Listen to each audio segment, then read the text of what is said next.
Good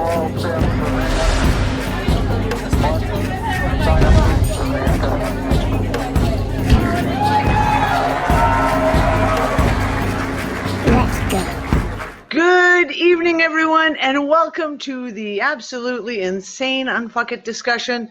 Wanted to say hi to everyone out there on Twitch joining us on the live stream. I did have the Twitch chat up. Fuck, I gotta stop clicking my screen because then the Twitch chat disappears on me.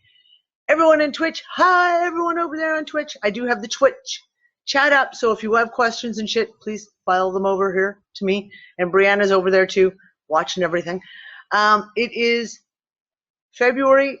Sorry, I keep saying February. Jules, stop laughing. You just don't get to laugh at me on this one. It's been a bad week. March 6th. It's March 6th. I don't know about everyone else, and I know everyone's tired of me saying this, but this past week was seriously fucked. Like, holy crap, seriously fucked. So we didn't have an UnFuckIt discussion last Wednesday because it was Carnival here in Malta. So, you know, I'm a mom and you got to do costumes and you got to do hair and makeup and all that crazy stuff. And ended up with my poor little boys who were sick for the whole of Carnival and missed the entire thing. They didn't get to go for a single night of Carnival. So it was kind of sad. But it was also really, really cold and windy. So maybe it was a blessing in disguise. So this week, we had a couple of things, and I'm going to start off and I'm going to talk about the geomagnetics for a moment, because there was a couple of things that I saw this week, or I shouldn't even say this week, I should say this week, yes, but in the last 24 hours, there was a couple of things that happened that were pretty freaking incredible, and again, up there in that realm of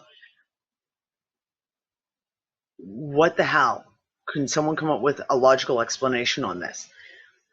So I'm going to take you guys over to the screen share. I'm going to take you over to look at the live under the magnetosphere. My mic is in the way. I can't see what I'm doing. Okay. Bear with me. Okay, I got to close the Zoom chat out of my way and move the Twitch chat over there. Okay, so I want to start off with I've got so many fucking screens going. You guys just got to give me a second. I got to figure out which ones we're starting with. The one at 5 o'clock in the morning, I'm just going to pull this forward. I got to see if I can find the right timestamp where everything started going absolutely crazy. As you can see, we had hits after hits, and it's been nonstop all month, just like February, just continuous hits going on to the magnetosphere. And we had a couple of strange ones. Bear with me, I'm trying to chase forward because, of course, I forgot to memorize what time. Now, here's one of the first ones. We have a lot of blackouts right now happening in the magnetosphere feed, to the point of, on a couple of days, we've lost even as many as 6 to 10 hours of the feed. Just goes, it's just gone. Now, this was interesting. This was on the 5th at around just before 11 o'clock in the morning. And I wanted to point this out because I've been trying to, you know me, I'm always trying to analyze and look at the data, and I'm trying to look and figure out, okay, if we have, for example, 0 kp, i.e. the magnetic field is at its absolute weakest, what are we seeing versus when we have geomagnetic storms? Well, we've had a geomagnetic storm last week, all throughout the week.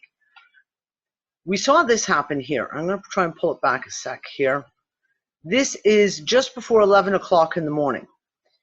And you can see we have our usual red band here, okay, with the bow shock here. And the color red, the colors that you see are an indicator of the intensity, okay, the intensity of the particles coming in and what's hitting our magnetosphere. So when we go through this, okay, we see we have a little bit of a jump for about 10 minutes, and we see a big blast of green, which is a completely different color. We do not see these green colors, which is right just a hair above 0. I can't even explain that. We don't see this very often. What's interesting is what happens to the magnetopause as we go through, and I'm showing you this frame by frame. As you can see, the whole bow shock fades right back down to a yellow-orange, but look at right around the planet, inside the magnetosphere of the planet, so basically within our atmosphere. You're seeing the feed lines coming directly in. This is a great shot because it does show you this. This is where it hits, and then it feeds directly into the poles. And you can see the entire inner side, inner sphere, if you will, is completely red with the density. Now we'll go through here, and I'm just going to show you this so you can see, and then it heats back up again, you get back to the red.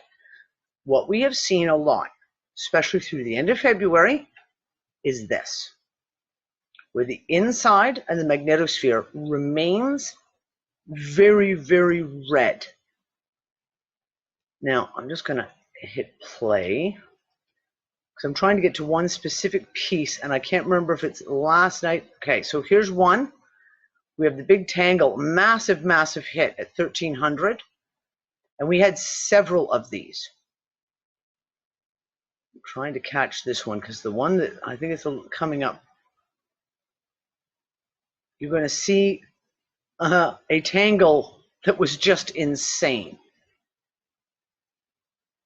And you can see the depth of the red here. You can see how heavy it is. And here it comes. So, how do you like these apples? Now take it back frame by frame so you can see it form. You can see the tangle starts. You get the red first, which is our closed magnetic lines. Then next you can see the black pulling in, which is the polar caps. Then we see the blue pulling in. That's the interplanetary magnetic fields. And then watch how it plays out. This comes in, just gets bigger and bigger, like crazy, crazy, crazy. And the rest of the night, the polar caps just go completely crazy. Now I'm going to take you through to the next one. That is at 2056. Okay, so here it is. It's over here. Pull this through, because I'm trying to go through these relatively quickly.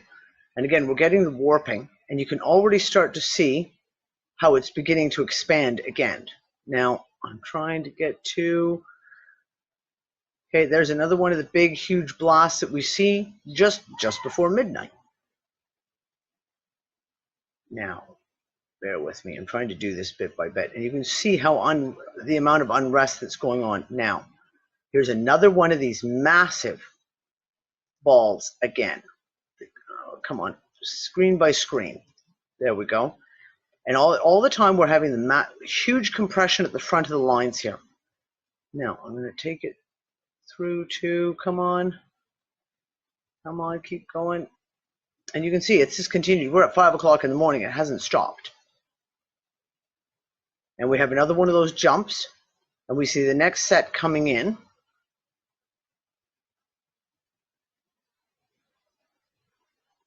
And here we go with another one of the big blasts, which we saw multiple of. Now, here we go. This is the jump.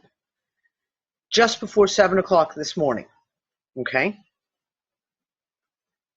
We had something go on. I'm going to take you through this frame by frame. You'll watch. You're going to see. So 752. Come on. Can you work, please, mouse? 811. So we have a little bit of a jump there where we're missing a couple of frames. Now you're going to see this. The entire northern polar caps completely severed. They've completely separated. The southern polar caps are coming down and being pushed all the way up and around, and then going off to the north. And we've got one of the southern polar caps is actually going in the other direction, up this way. You can see the massive compression where the front closed magnetic lines are actually being pressed up here. And I'm going to show you this. 8 o'clock in the morning. This continues like this. And again, you can see the red lines are all being pushed up. It's all being pushed, if you will, to the north direction. And to the point of this, here we've got the forward magnetic lines are actually being pulled around behind to the back side. Now I want to show you, we're just going, and you can see we're now at 9 o'clock in the morning.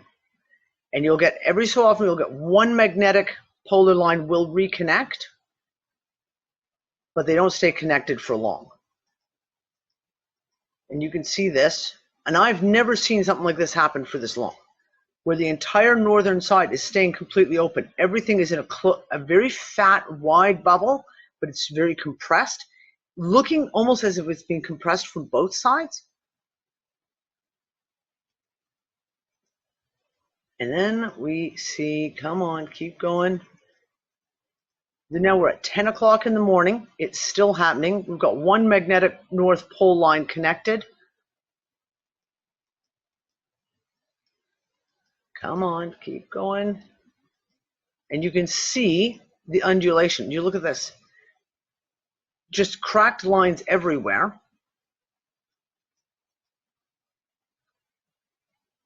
There are no northern pole lines attached. There have not been in hours. Southern pole line, the inner line here, is going all the way around to the north, almost completing a circle before it is blasted up straight. Now this is stuff that I've never seen to this extent before for this long. And I'm going to show you, I'm trying to find the, here it comes into the tangle. Hold on. We have here a tangle of lines that I couldn't even figure out. We've got two northern pole lines. We have other lines coming in, and you can see they're meeting and then separating and then coming up. They're actually bending and going up.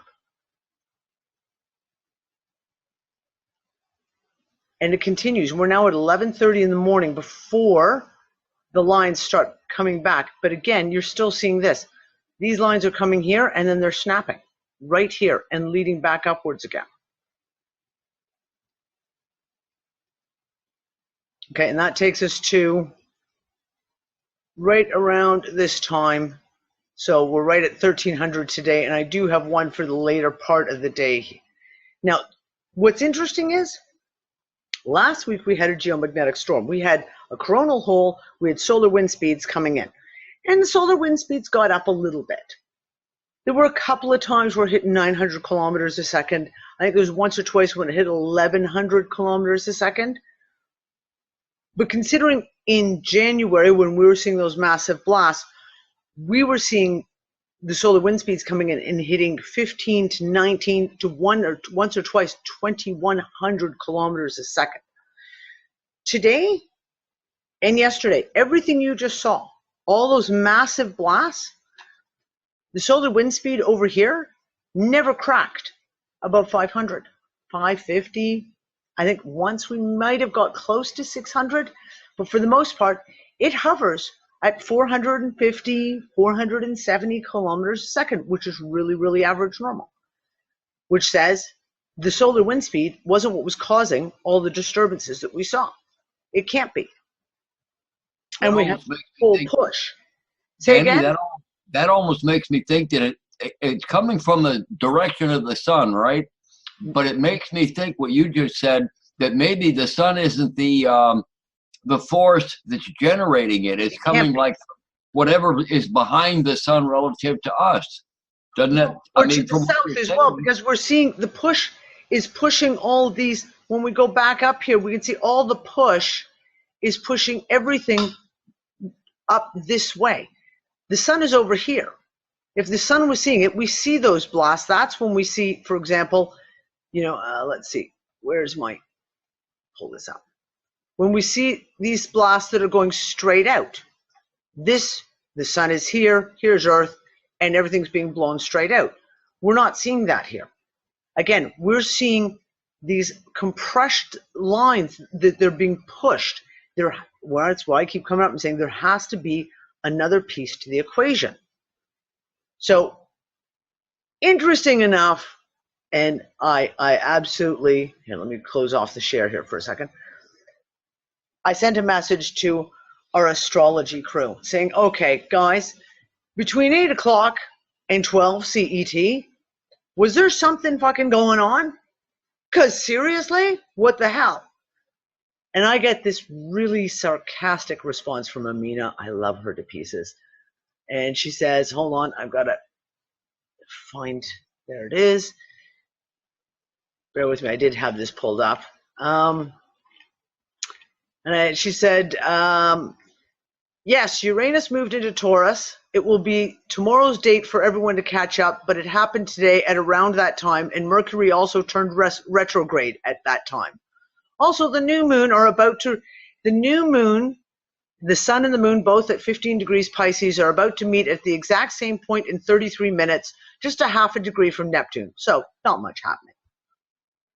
So I'm like, okay, so you've got all these different alignments, things like Mercury going into retrograde, the new moon happening, et cetera, et cetera. So it's like, okay, Jules, do you have any fucking thoughts on this shit? Did you have a chance to take a look at any of this? Because I don't know. It's like, do we look at this kind of aspect? Was there a planetary alignment somewhere in there that we see energy that's coming in as a wave? I don't know. I haven't had much of a chance to look, but I was just trying to follow you doing the magnetopause with the chart. And right at 12:30, Uranus crossed into Taurus, and it's making a whole heap of aspects to the ecliptic. And Uranus is also electric as well in an earth sign. So it kind of it causes seismic events. But I wouldn't mind having a look at Ditranium, because he does those planetary alignments as well and links it back to seismic events. So I might have to go back and have a look at some of his stuff in the last 24 hours and see what's going on there. But yeah, there's quite a few planets kind of bundled together in the same angle of the sky. Yeah. So, welcome to Mercury in retrograde. Yeah, and Neptune conjunct the sun, which is giving everyone brain fog and wanting to sleep. Yeah. Did you hear me earlier talking about my 11-hour sleep yesterday? Yes, I did, and I was just giggling, and I thought, yep, that's Neptune conjunct the sun. I don't do that. I went to bed at 11 o'clock at night and slept till 10 o'clock in the morning. That just doesn't happen in my world. It doesn't happen. And I was laughing because I went to bed at like 7:30 the other night. I was just totally so tired. Yeah, listen, I could have gone to bed at 8 o'clock tonight. Hence, I'm caffeinating myself to keep myself all perky and happy, Jojo. So that's part of it. So we have all this stuff that's going on. I'm always trying to see if we can draw conclusions, if you will, from the, we see this happen on the graph. We see that. Oh, that's the other one I have to show everyone. Pardon me. Hold on. The other one I have to show everyone is what happened on the Schumann. There we go. Okay. On March 3rd, on the Schumann resonance, we got this fucking shit happening. Now, like I said, in all my years of watching the Schumann resonance, I have never seen a shape like that appear on the Schumann charts. So same type of thing. You're saying, okay, we're looking at this. This is just past 3. This is Tomsk, Russia, which is 7 hours ahead of UTC. So this began, we're looking at, if we say 4 o'clock, that means it began at 2100 on the 2nd of March, UTC. Like if you're going to line up time zones, because this is in the Russian time zone, so it's not on UTC. Around 2100 UTC on March 2nd, we saw this. And the same thing, like the epic insanity that was playing out in the last couple of days, where everyone's talking about the stuff that they were experiencing. Again, the physical, unbelievable shit that everyone was going through. And we try to draw some links into it. Now, like I said, we do see occasionally on the graphs, like I showed you the area where we see it go all green. We do see that occasionally. It's not that rare. But at the same time, I always have a question, like, what is that that's coming in? What is it measuring? And I keep coming again and again. And the more I look at the charts, and the more I read different articles. There was a news article that came out last week, again, saying again, we have got the highest levels of cosmic rays ever coming into our atmosphere right now. And again, there's a bunch of university studies measuring all the cosmic rays that are coming in. But we don't know what they are. We don't know what they are. We don't know where they're really generated from. And most of the mainstream science, of course, doesn't factor in the kind of shit that we look at, i.e. the electric universe stuff. I'm talking about the magnetics, the plasma, the electrical universe, as far as the connections between all these planetary bodies and stars, etc. We don't have the measuring stick. We just don't have the measuring stick, or we can't count on the measuring sticks that they provide us with to be measuring everything that perhaps we should be measuring. So I don't know, folks. It was a crazy fucking week. It was just literally a crazy, crazy week. And again, the same thing. People with pets talking about their pets going crazy. Cats apparently especially had just a heyday at this last week. I had so many incidents with friends, like cats jumping up and knocking artwork off their walls, jumping out a window. For one friend of mine, her cat jumped out a second-story window. There was nothing outside. She was like, there was nothing outside. I was standing there. The cat literally just jumped out of the window. He was fine. He landed in a bunch of bushes and he was all fine. He wasn't hurt. Scared the crap out of himself, of course, but we have all these things going on.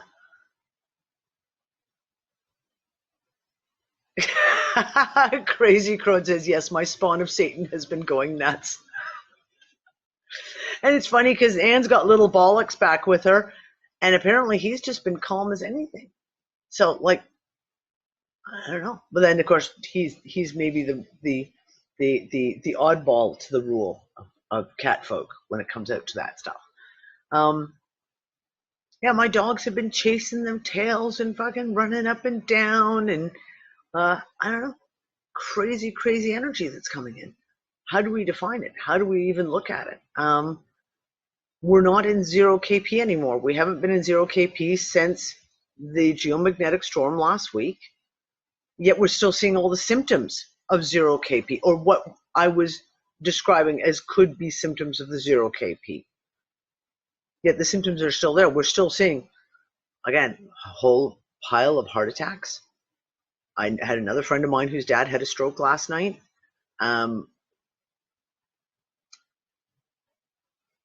There's obviously more to this than what we can measure according to the graphs. Kind of drives me fucking nuts. Yeah, that always reminds me of Cliff High and the strange energies from universe, right? Yeah. I see it as everybody's moving to their primes. Yeah, I'm not going to say you're wrong, Don. Like I said, like at this point, it plays out like that. That's how we see it, and they die or whatever, but it's like an extreme movement happening. That is for sure. Huh. And like we said with the astrology, we did the big astrology special. We had Jules and Amina and Megan there, which we got to set up the second one. They have to set up the follow up to that very, very soon. If you look at astrology from the electric universe perspective, that every one of these planets, moons, stars, suns are all interconnected, astrology makes a fuck of a lot of sense. Like, if you want to ditch the whole crystal ball woo woo falsity to astrology, and actually look at astrology as the interconnections of all these planetary movements, it makes a lot of fucking sense. when we know that all these planets are interconnected, and that each one of these movements, if we've got, Jules is going to laugh because I'm going to use all the fucking wrong words, but if we've got planets that are moving into alignments and performing squares and all these things, and they're all that energy is being moved around it the same way and crossing paths with each other, there has to be a cause and effect that we're seeing here.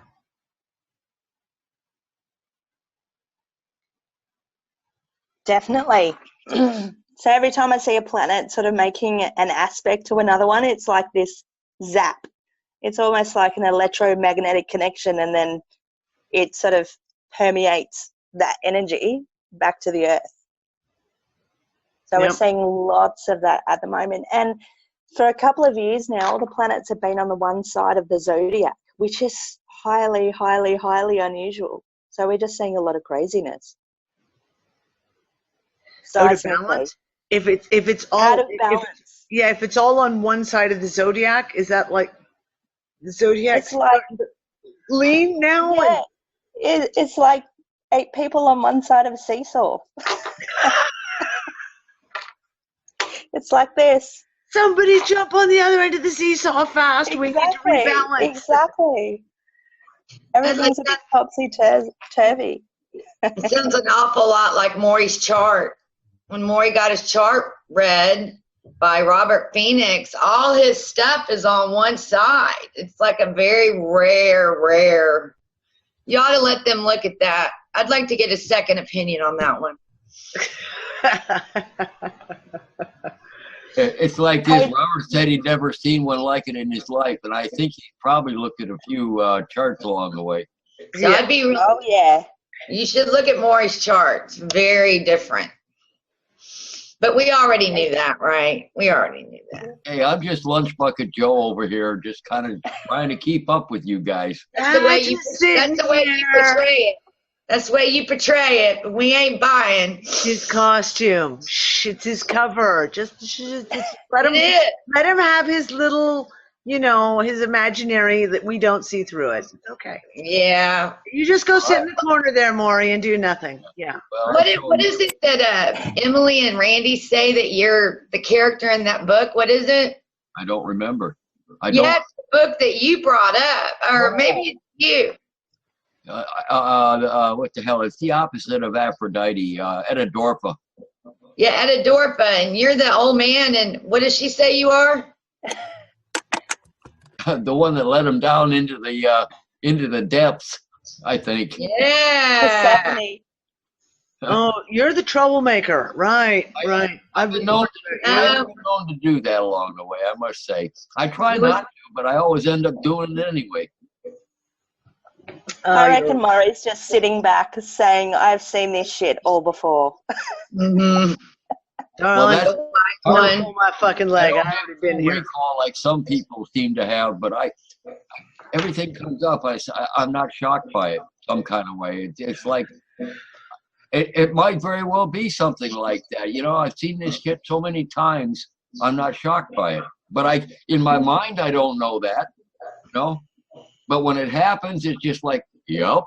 Well, and it's funny because that plays into that. We'll go into the woo-woo and go talk about things like deja vu. Like certain things play out, and you really aren't shocked by them.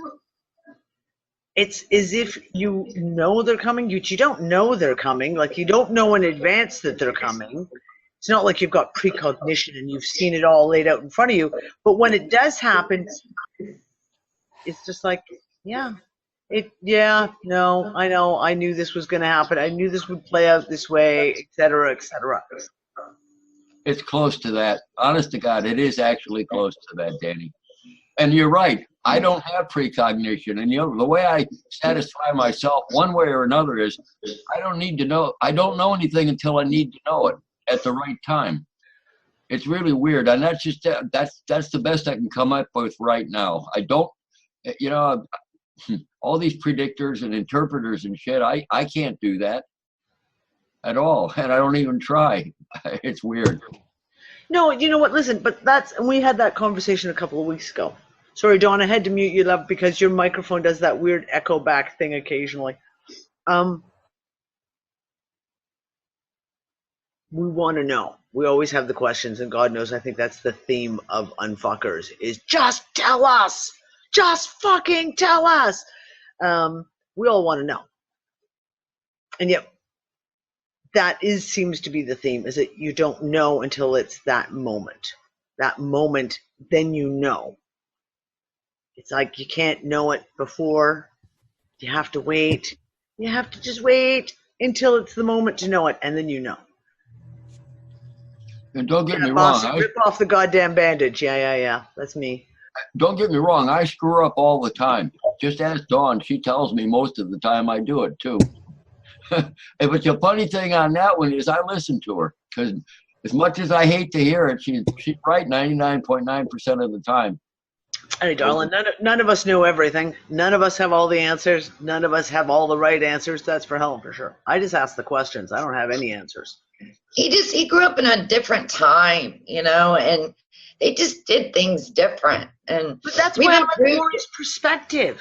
That's why I know, but we've improved on some things since then. You know, we've got more ways of being cleanly, you know, cleanliness and ways of doing things. Vegetables all the time, and yeah. You know, I mean, I don't know. My mama taught me how to clean and to do all kinds. I mean, I can't help it. It's in my blood. It's embarrassing him. Look, you're making him more red than he already was. No, I'm making him a better man. I'm making him a better man. Okay. Listen, I do listen to her. I don't just shut off to her. On another note, I was having a conversation with Spencer, who, by the way, is taking a nap right now. You guys were talking about the sleep business in the middle of the day, no less. But anyway, he and I were, he's younger. He's only 25 years old. Well, hell, I'm 3 times his older, or yeah, 3, I guess you'd call it, older than him. Yes. And I told him, I said, Spencer, I said, it's like this. I said, when I was young, at your age and in that era, I said, we didn't have the intensity that you younger people have, but we had more time. You know, it would take me a year or 2 years or even a decade to process through something, but my intensity level wasn't as high. The time was long, the intensity wasn't as great. Today, what I see amongst people, the ones I'm interacting with, which is mostly the people in this room and people like you, which are damn few. This is primarily where I interact, but there's a few others. The intensity is way the fuck off the charts, but you got to process it in a week or 2 or less. So, but if you add the 2 numbers together, say you got a 90% or 90 intensity and a 10 duration, you come to 100. Or you take a 50 intensity and a 50 duration, for instance, you still come to 100. It's just how do you, and I say, I chose this way. You guys chose this way. So, you know, so I can't match the intensity of any of you when you start talking. So I just end up shutting up. But I'm sitting back here thinking, yeah, but you guys didn't have to swelter in this shit for 10 years either.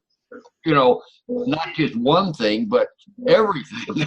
Well, listen, I had a conversation with a good friend of mine, who's really in that super speed, super fast mode ahead, really waking up to all this shit and really going through the educational process. And she is going through massive amounts of data. And I said to her and several other friends of mine who are doing the same thing, and said, I feel so bad for you guys.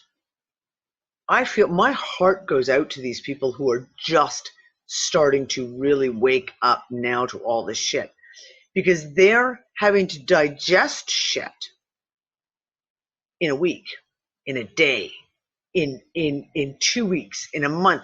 And it's like this. It's boom, boom, boom, next piece, take this, choke this back, here you go.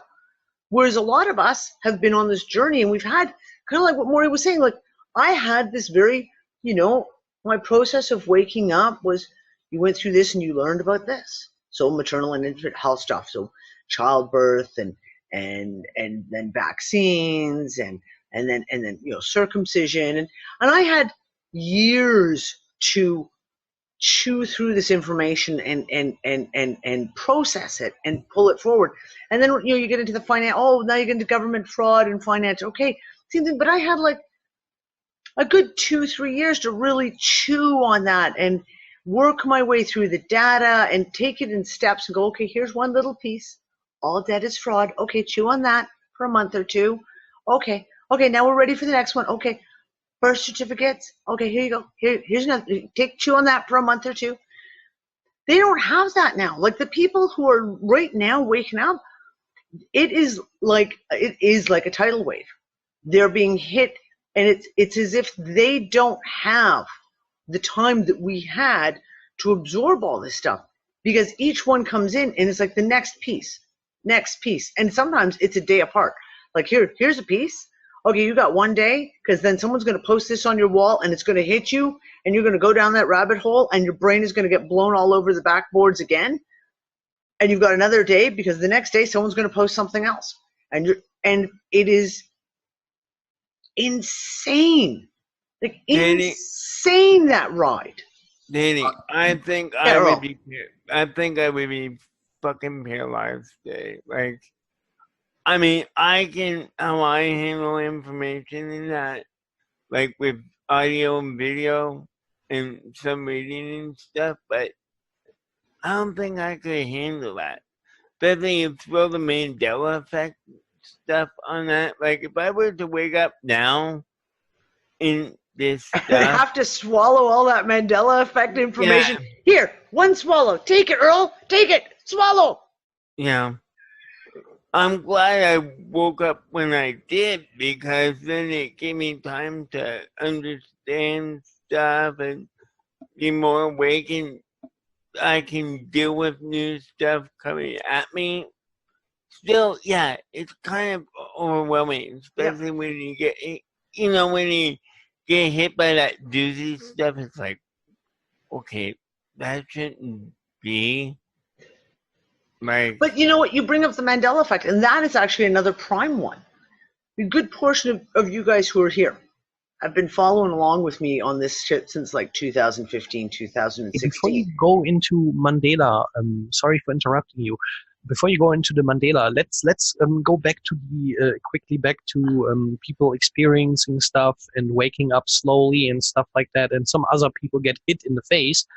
I mean, sometimes, I don't mean this in an offensive way, but could it be that, there are some theories that universe is getting informations from us and repeating this information back to us, right? In a way we don't expect it, and in a different way, so to speak. The information we feed, we get back. So could it be that universe has thrown us at some point in time a bone, like, here, look into this, and we ignored it and we got along, right?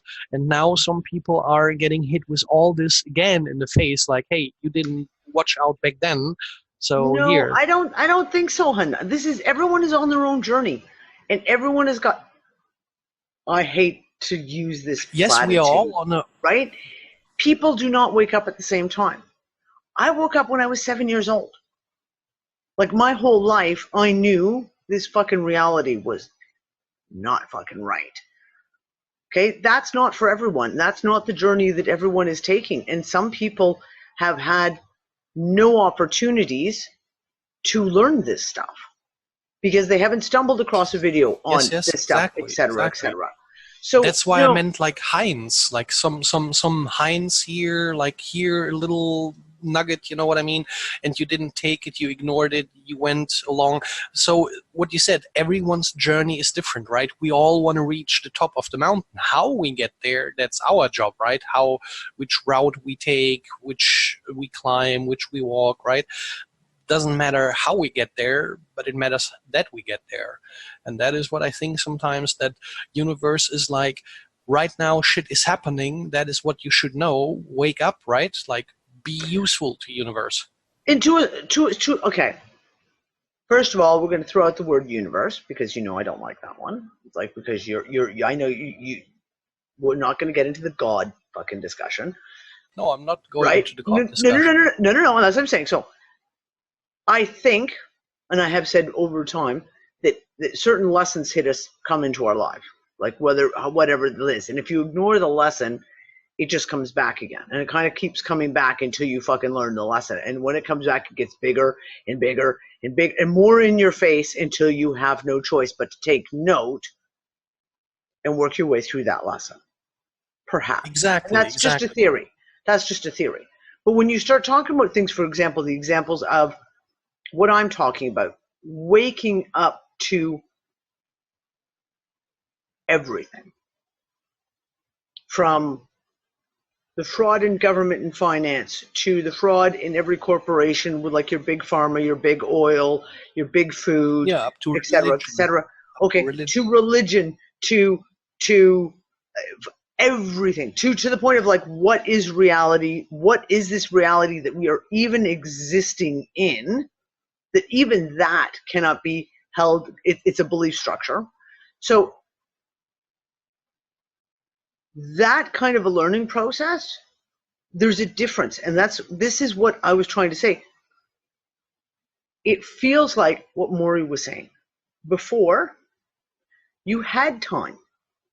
Time was, shall we say, time was relative to the intensity. And I like that analogy, what you said, Maury, where it was kind of like, let's say you had 50% time and 50% intensity, so you could go along. Or maybe you had, 90% time and 10% intensity, and you could go through all these lessons, right? And you could take 10 years to digest something. Now, time has shifted.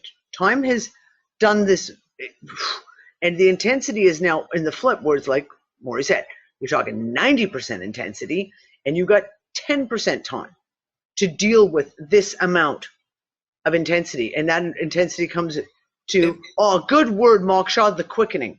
It's like the quickening. I love that. Perfect fucking word. Perfect. I was gonna say it's like being at Christmas and watching everyone on the planet at the same time opening up their Christmas gifts all at once. In a way, because, yep. In a way, yeah. In a way, yeah. So this is the thing. So, and like I started to say about the Mandela effect type stuff, we've been through this journey together. So we've had all these what the fuck moments together, where we've gone through and we've gone to points where we completely ignore Mandela effects for months at a time, where we really just are like, we're like, so okay, just don't even want to look at this stuff. But we've been through the big ones. We've been through all this, chewing through all this stuff. And then I have a friend who I introduced the Mandela effect to about 2 months ago. And she had no clue. And I was like, no. So I'm going to ask you a couple of questions. And you ask the typical ones. Is it Sex in the City? Is it Sex and the City? Is it, pick a couple of the random ones that we all know. And it blew her mind. And then she went down that rabbit hole head first and then tried to absorb the Mandela effect in 24 hours. And she came out the other side literally almost like a quivering pile of jello of like, what the fuck reality am I in? The maps have completely changed. Everything has changed. The movies have changed. The Bible has changed. Like everything has changed. We had from like 2015 to 2019 for us to go through and absorb all this information. She got it in 24 hours. Boom, boom. Here, swallow this whole. Boom. That's the difference to what I'm seeing right now. And I think that if you want to talk about there being a grand purpose, really, really, really, and I don't, me, I don't get into the whole woo-woo of that aspect of it. If you want to talk about a grand reality or a grand purpose behind it, is that the reason why some of us are that much farther along on the journey? So that we can help everyone else, because now they don't have 10 years to absorb this, they have 10 days. And it needs people like us who can say, okay, here's a rabbit hole, this one, this one, this one, this one, this one. You can dive down every single one of them and come up for air 36 hours later, or you can just accept the fact of like, okay, this is this, this is this, this is this. Pick which ones you want to go through, or you can just kind of accept that like that homework has been done to come up with some relative information and answers, and you don't need to go redo all the homework again. You don't need to go redo all the, all debt is fraud. It has been proven. You don't need to go down the rabbit hole to do all the hard work to figure it out, because it's already been done for you.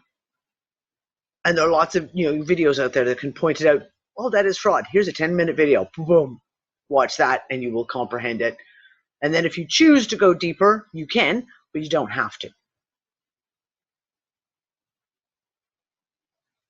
Yeah, but sometimes you have this reaction from people these days when you point them out. Here, go look at Jordan Maxwell video about all the law stuff, the birth certificate shit. You know what I mean? Admiralty law and stuff like that.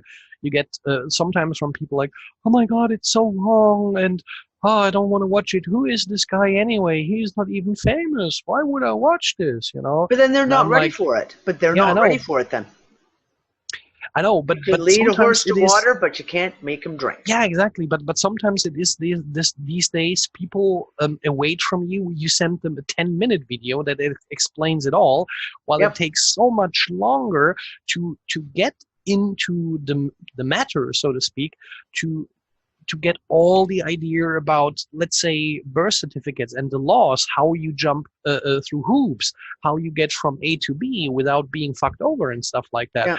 And they wait like, oh my God, send me this boiled down version. But there is no boiled down version. You have to suck it up. You have to go to the 2 hours. No. There are boiled down versions. This is what I'm saying. There are boiled down versions. There are. When I used to put out once a year, I used to put out at the end of the year, I used to be like on the financial aspects of stuff, everything you need to know. If you're just waking up, everything you need to know about the financial stuff. And in that, there is several 10-minute videos. There's a 10-minute video called Meet Your Straw Man. And I don't even think it's 10 minutes. I think it's like 8 minutes. And it's all you need to know. You only need to watch that cartoon. It gives you every single piece of the puzzle, boom, 8 minutes, boom. And if a person then wants to go deeper, they make the choice to go deeper and really, really dig into how it happened, why it happened, when it happened, etc. The same thing. There's the Modern Money Mechanics. There's an excellent set of videos. Each video is about 8 to 10 minutes long. There's 4 of them in the package. I always recommend the second one because it really hits home on the stuff like the Federal Reserve, what fiat money is, etc. You don't need to go deeper. You can make a choice. You make a choice. Is this someone else might go, okay, I got this bit, 8 minutes on the straw man, 10 minutes on where fiat currency comes from, and then you come up about vaccines and they go, now that one I really want to know about. And they are willing to put 6, 8, 10, 15, 50 hours into researching that because that's the piece that grabs them. We've done all the homework. The homework pieces are already put together for people. Now, yeah, there's a lot of bullshit out there. We all know this. The alternative media has been completely bastardized. There's so much bullshit out there. But the homework has already been done on all of this stuff. So people don't have to spend 100, 200, 500 hours researching where fiat currency comes from because it's already been done. So we can hand them an 8-minute video and say, here's a piece to start you off. Start on that one. Chew on that one for a couple of minutes. People are not ready to do the homework. Yeah, but you know what? It's the same thing though. The intensity level is now this high. And I say it all the time. I'm one of the worst ones. I put out 2-hour videos every fucking week. Do you know how often it is that I sit down and watch a 2-hour video? Maybe once a month. Because I don't have the time. I don't have the time because my intensity is up here and my time is this freaking big. So there are people who are not going to be able to do it. but you talk about higher access classes, you know what I mean? Like you go to a university, you get the low tier classes to get the basics and stuff like that. Then you get maybe into another year to get the next stepstone until you reach the top, right? And once you reach the top, you are talking about all the theories and yada yada yada with people that can understand it. And that is what actually you are doing, you know what I mean? You are talking about advanced stuff, and people that slowly get the knowledge maybe find this this really interesting, because this will be the next stepping stone for them. Absolutely. But some people aren't ready for that. And some people will just stay where they are. And some people will just stay where they are. It's absolutely the truth. Yeah, Earl, you're absolutely Yeah, but right. good Some people thing will just stay you where they put are. it on the internet. But good thing you put it on the internet. That means it is here now Yeah. until someone erases it. It can be here for the next 20 years or something. You know what I mean? And people in the future can pick up where we left, you know? Yep. Oh, absolutely. But this is just it. Everyone, though, has their own journey. And what is going to trigger someone to go deep? There's things that I have not gone deeply researched myself. There's certain things come up and you go, okay, well, there's this piece. And we'll call it XYZ.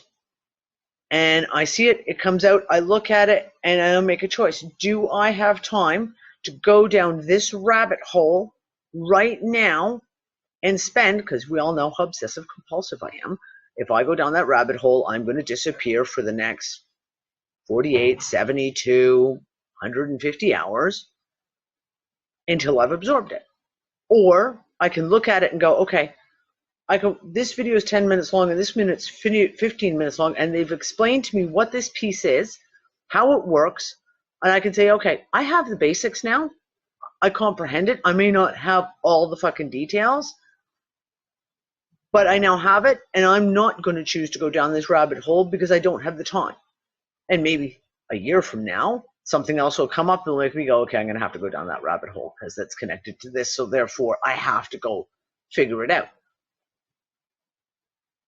Time is relative, but at the moment, time is, I don't know, it's going by at Mach 10. And we talk about it all the time. Like, I don't have time in my day. Like, I cannot get shit done. I cannot. The shit that I used to do 5 years ago, I could spend 4 hours every single day writing a really well-researched article that was really intricate and had tons of links and well, you know, and still look after my kids, do my homeschooling with my kids, and clean my house, and make dinner, and maybe put out a video, and interact with everyone on Skype, etc. You can't do that anymore. You can't do it. What was it? Last week I put out a written article, because that tells you how often it is. I don't put out written articles very often anymore. I put out a written article. Took me 8 hours. 8 hours. Like, I literally started at 8 o'clock in the morning, and I didn't finish it until we didn't have dinner until I finished it. And I was like, holy crap, am I that fucking rusty? Or did time just go by that fast that, like, I literally did nothing all day except work on this article to put out and then go, oh, and now the day is over. And that's all I got done. That was the only thing I accomplished. Didn't get laundry done. Didn't get anything else done. I got one article written. That's it. I don't know. Time is killing me at the moment. Or the lack thereof. The lack of time. You know, sometimes I have the feeling the more digital we go, the more digital stuff we have around us, the faster time goes, right? Like back then in the early 1900s, you didn't give the digital stuff to the computer, you did the digital stuff in your head, so to speak, right? And you turned your levers, so to speak. You drove an old train, an old coal train, right? The driver knew what pressure, how much heat and whatnot. That was all done in the head, right? He moved the levers, and now this is all happening digital and shit like that, so you don't need to be in the now anymore that often because you have your digital gadgets, right? My grandmother used to be a banker. She was the chief teller for the Bank of Nova Scotia, a branch near us.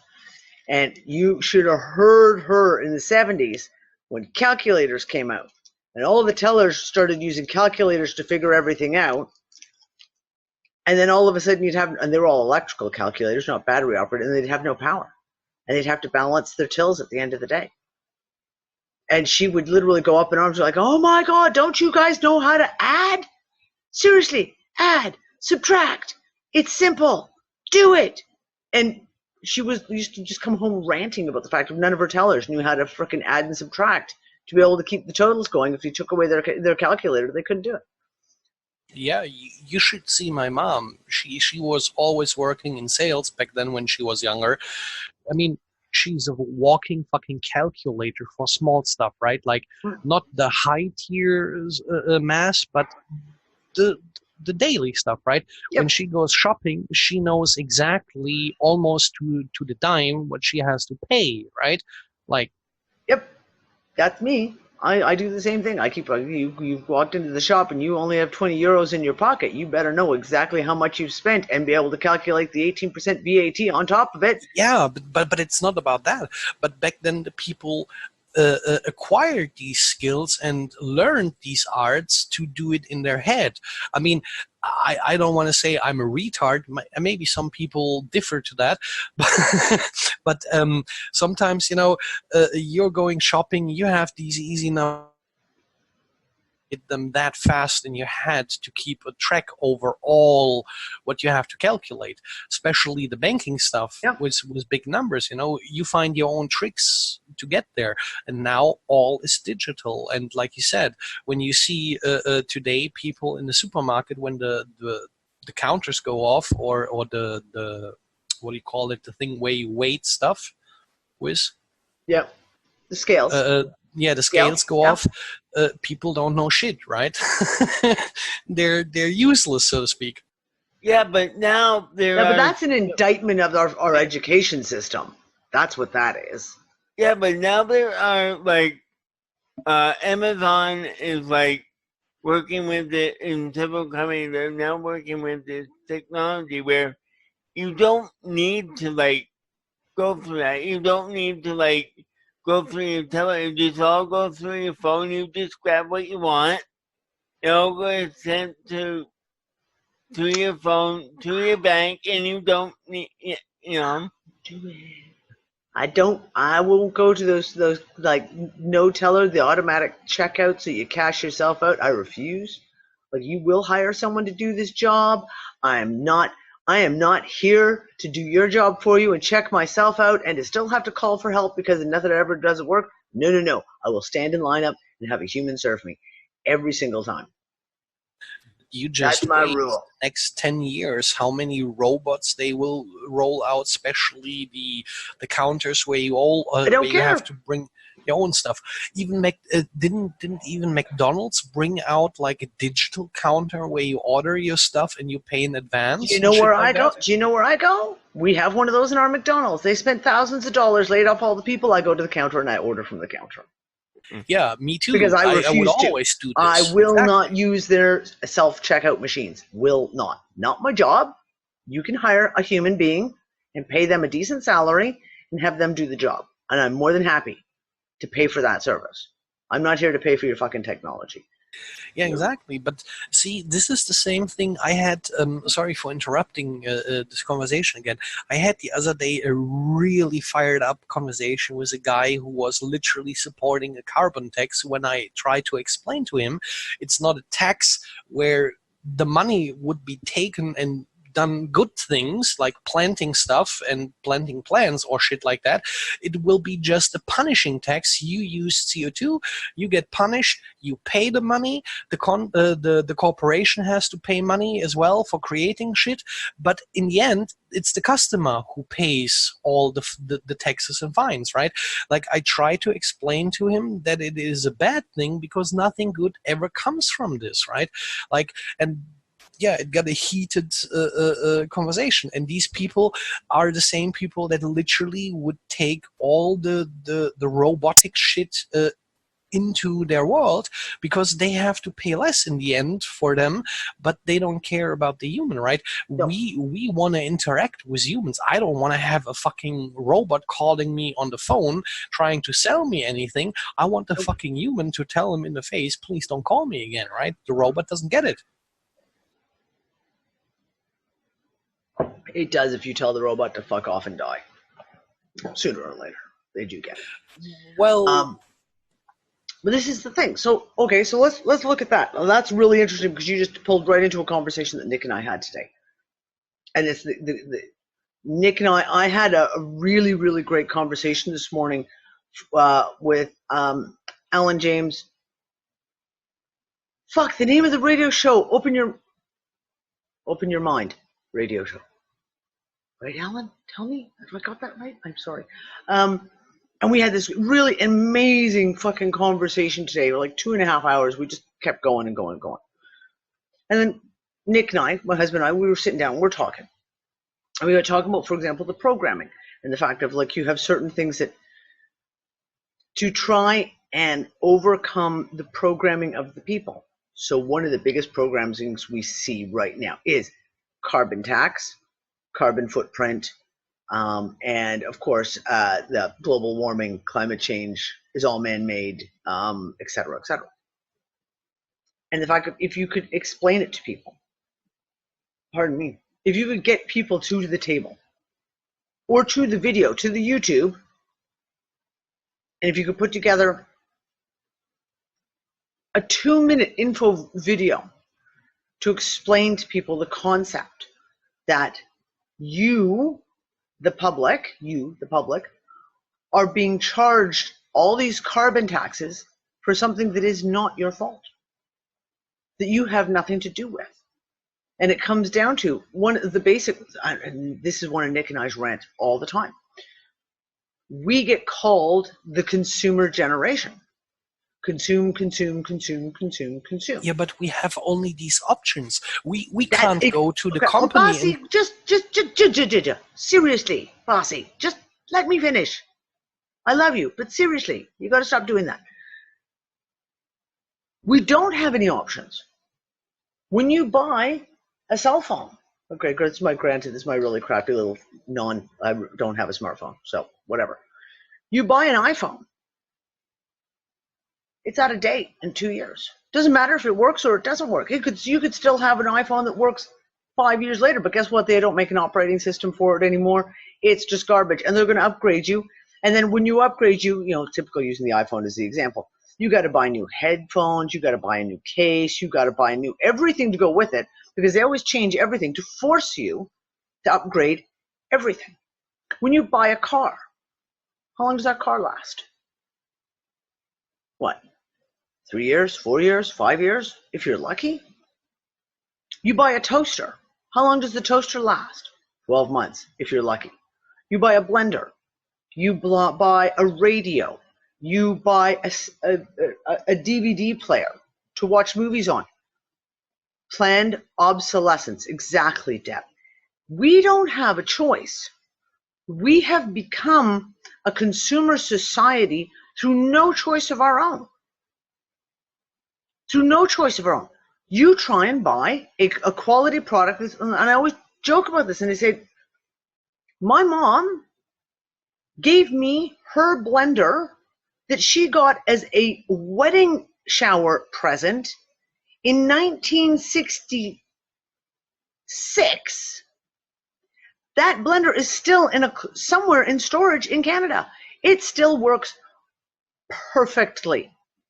My mom used the same blender for 30 years until my dad discovered bagels, and he wanted a fat opening toaster, and he wanted an opening on his toaster big enough to be able to toast a bagel in, and he went out and bought a toaster. My mom still got the same toaster. She still toasts her toast on the same toaster. My dad's been through about 7 toasters since then. Nothing is made to last anymore, and it's been deliberately done. So, is it our fault that they have clear-cut half of the Amazon to make way for cattle pastures so that McDonald's can sell cheap-ass burgers that used to be in styrofoam containers, which are still sitting in landfill sites 30 years later? No, it's not. Is it our fault that all of these things, when you break it down and you say, we have been forced into a situation of a consumer society. Is it our fault? People used to live in a house, and many times people walked to work or rode a bike to work. Why was that? Because their house was here and their work was here. Is it our fault that now when you're in a big city, you have to travel 2 hours by car to get from one side, from where you live, where you can afford to live, to where your job is?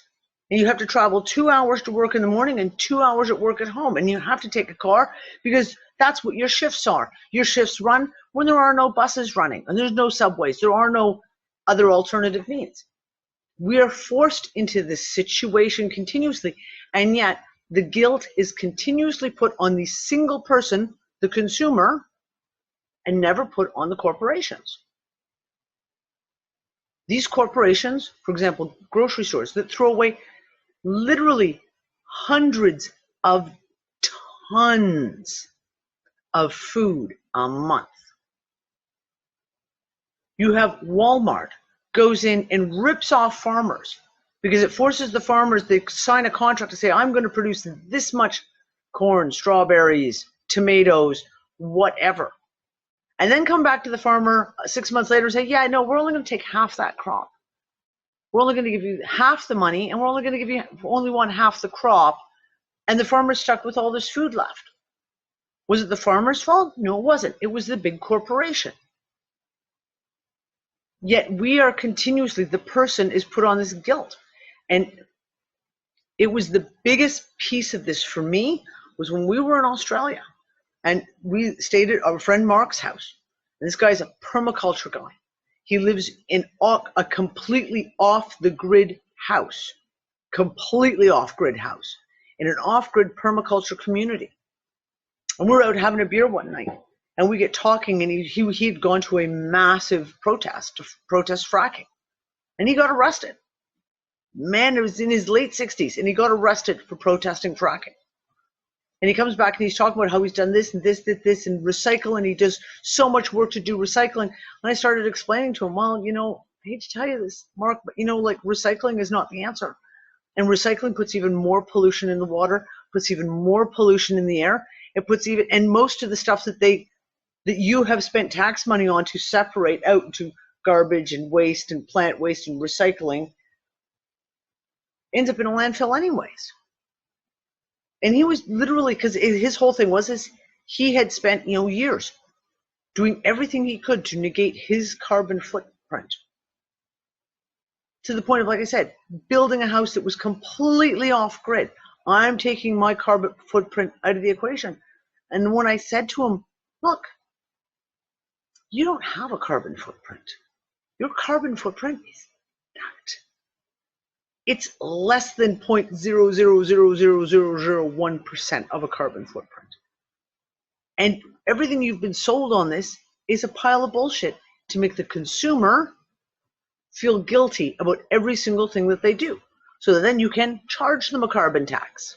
And then you can charge them all these, and they've already been programmed to accept it because they've already had all this since kindergarten. CO2, climate change, man-made climate change is like chanted into these kids in kindergarten. They don't know how to respond outside of that program. They cannot respond outside of that program because they have been literally drowning in this CO2, man-made pollution, carbon footprint guilt for their entire lives. And it comes from everywhere, from their church, from their politicians, from their school, from their parents, etc. And they think that they're free from the system, but really they're not free from the system. Yeah, no one's free from the system. Exactly. This is one of those pieces. If we could get people to recognize this one piece of programming, even that one, to me, it seems so insignificant because of the vastness of the other stuff that we talk about. But that one piece of programming, if you can get people to realize it's not your guilt. It's not your guilt. And it's not your fault, etc. Let alone the fact of like what everything in the fucking solar system is going through right now that we know has nothing to do with us as in human beings.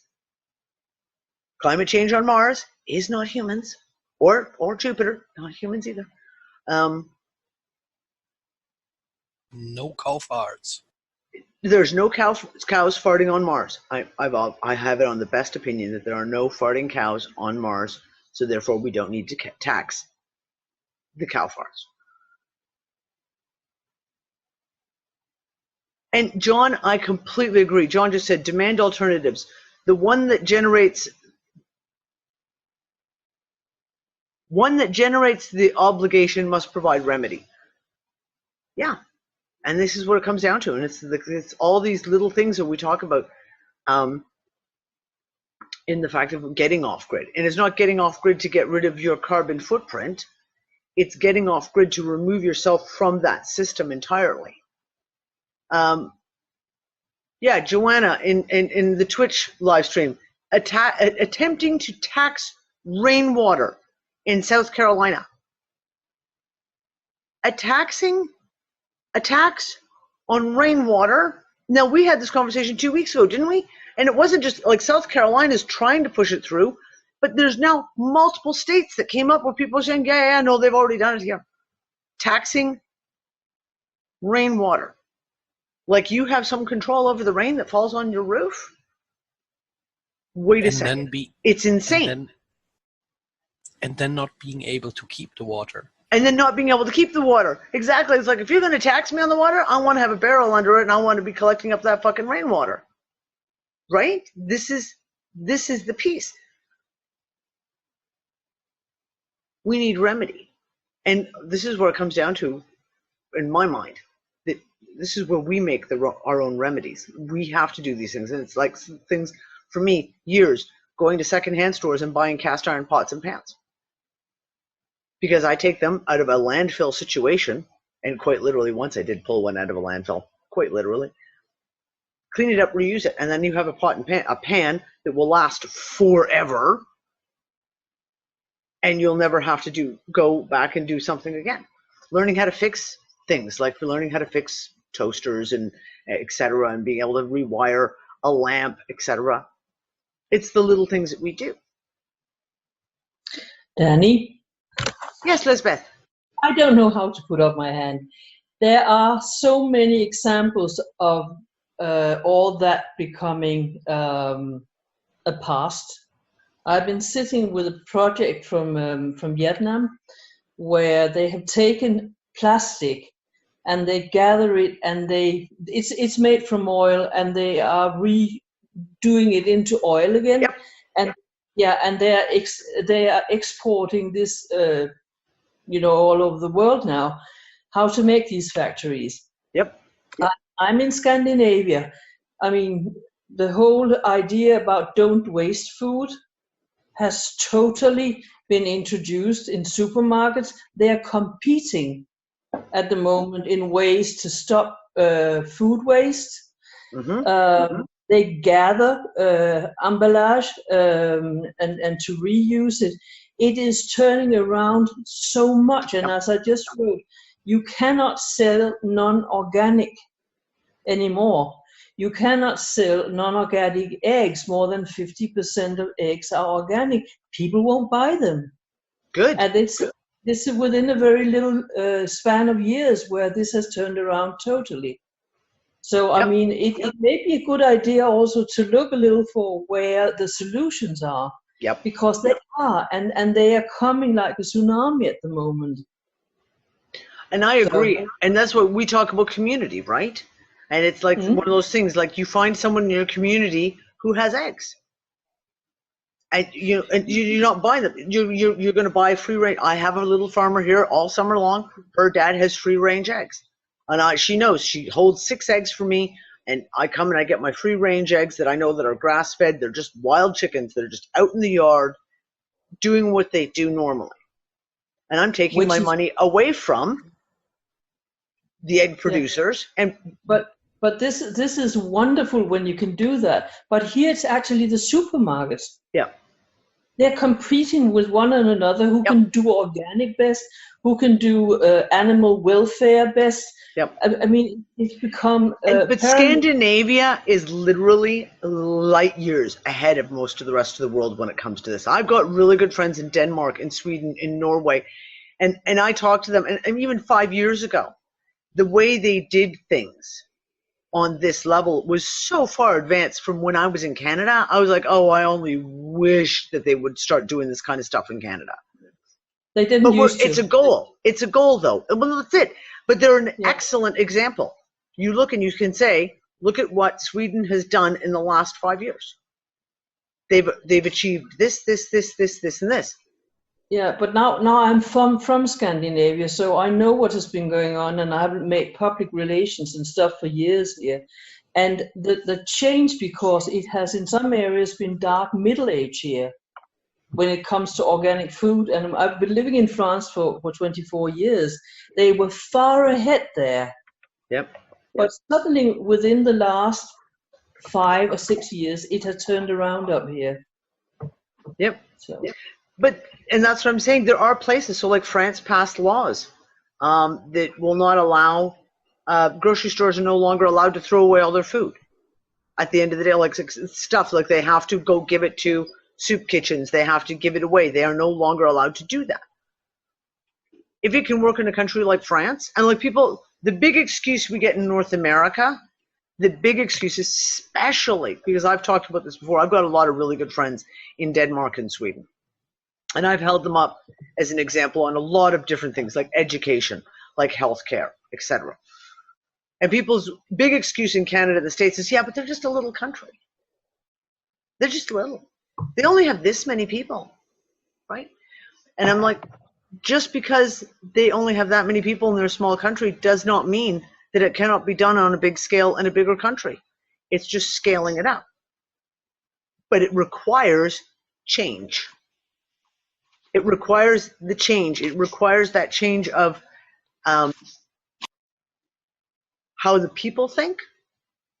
So the public has to, be ahead of the time. They have to be the ones who are leading the change of like they're aware of the difference between organic and mass-produced eggs that are, caged chickens, et cetera, that they make the demands, and it makes the changes within the corporations themselves, because they realize if you can't sell the eggs, you're not going to sell the eggs. So therefore, if you want to sell eggs, you've got to sell the eggs that the consumer is going to buy.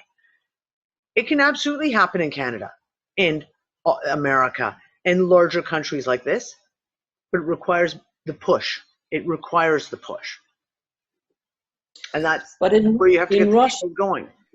In Russia, they chose to grow organic.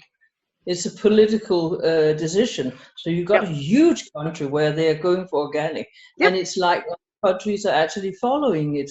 So, I mean, I like paying attention to it's actually happening. Yep, absolutely.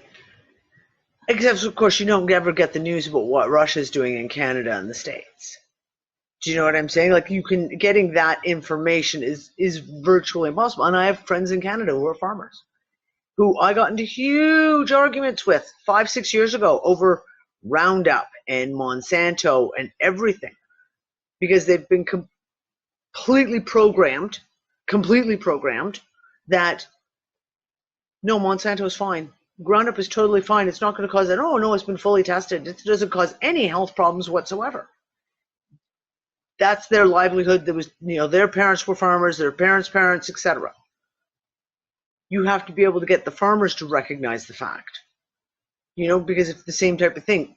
It's really difficult to break that chained cycle, to change the thought pattern from the ground up. Do you know what I'm saying? Like, because you have to have the farmers to realize that this is not good. Even if it's just from a dollar perspective, the people won't buy your shitty GMO soy anymore. So you better change it if you want to keep selling crops, or you're going to go broke. And that's Yeah, where but here again, you we do are with at the your corporations.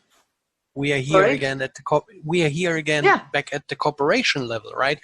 Like Money talks. sometimes, yeah, exactly. Sometimes money talks, but sometimes you have the problem. You have such a powerful entity like Monsanto that can try to bluff, like, you know, for a while, trying to force people into it, trying to bluff, right, on their own money, in hope people buy into it to actually do it. But if people keep being stubborn and say like, fuck you, I don't buy your products, right? Like, I'm not buying the latest Apple phone or Samsung phone. I'm just buying that phone that works for the next 5 years, and here, suck my middle finger.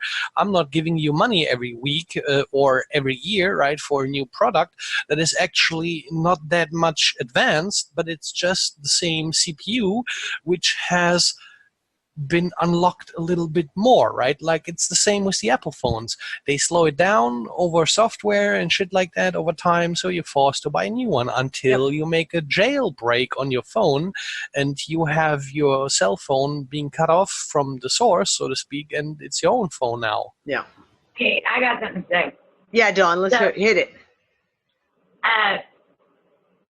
You know, I lost a dog a long time ago to my husband was an idiot, and he used to put all that shit in the backyard, you know, chemicals, and my dog got cancer.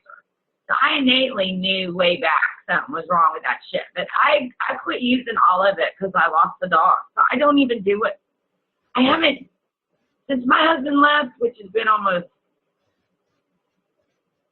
12 years ago, I guess. Anyway, I was out in the street talking to my neighbors, and they're all talking about their yards. I'm like, yeah, my yard looks pretty good, doesn't it? And they're like, yeah, what do you use? And I go, nothing. Nothing. And my yard looks just as good as everyone else's yard, and I haven't used anything in years. And the look on their face was just. Yep. Oh, well, this is it, right? I mean, I gotta go eat, and I'll talk to you guys, you know. See you later, Earl. So this is it.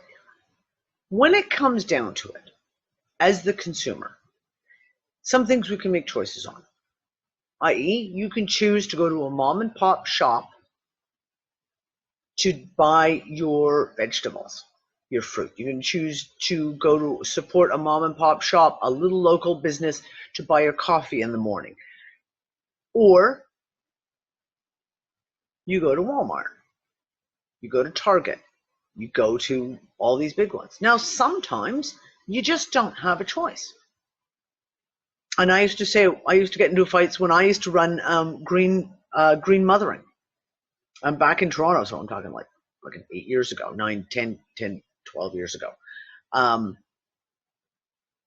we'd have I'd get all these, very shishy moms who are all hippy dippy and all organic, and be like, oh no, I only buy this and I only buy that, and I'd be like, well, that's great, but we're a single income family, and unfortunately sometimes you got to go to Walmart because you can buy a $10 pair of running shoes when your kid blows a hole in their running shoes and you have to replace them today, and you have to buy a $10 pair of running shoes because that's all you can afford. But we still make our choices. I make my choices. Yes, I bought the $10 pair of running shoes, but I used to buy all my fruit and veg from the farmer's market or from local businesses. I used to go to my local bakery and buy locally baked bread from a little mom and pop shop bakery. We make choices. Even to the big choices. You know, for me, I always talk about the fact that the biggest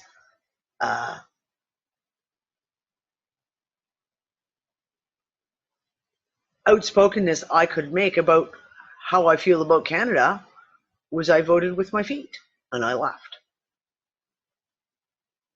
Because I couldn't deal with that anymore. I couldn't deal with the bullshit anymore.